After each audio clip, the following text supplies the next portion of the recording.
For this part of the tutorial, we will look at how to place students into the program and the different types of assessment in the program.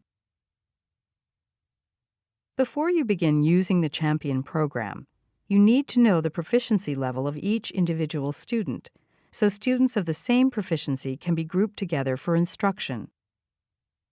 You can use the results of a formal language proficiency test, such as a state English language proficiency test, to identify the proficiency level of a student. If such results are not available, use a Champion Tester placement test. The red level placement tests A and B are on the CD-ROM for you to print for each student. The blue and yellow placement tests C and D, respectively, can be found at the back of the student tester as well as on the CD-ROM. All instructions, scripts, and answer keys are on the CD-ROM. Please see the introduction section of the Teacher's Guide for more details about which placement test to use. Once you know the proficiency level of the student, begin instruction with the unit as shown in this chart. Beginning students start instruction in Unit 1, red level. Early intermediate students start instruction in Unit 3, red level, and so forth. Once students have had the opportunity to assimilate the information of a chapter, it is necessary to assess the extent to which they have internalized the concepts.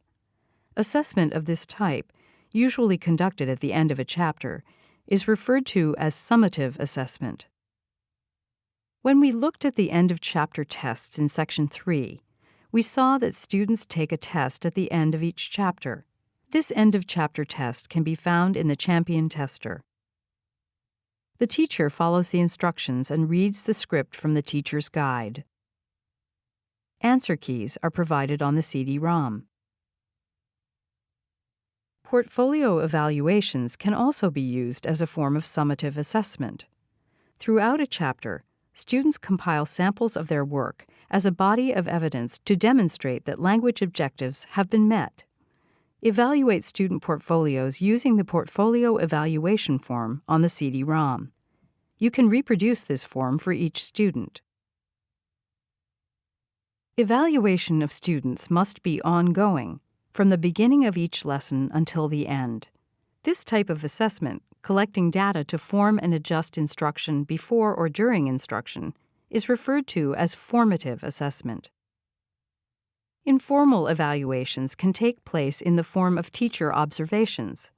At the end of each section, evaluate students' progress against the language objectives for that part. If students do not grasp a concept, it is important to review, provide more practice, and reinforce in subsequent lessons. Reviewing student work on class assignments for individual and group work can also inform your teaching and reteaching if needed.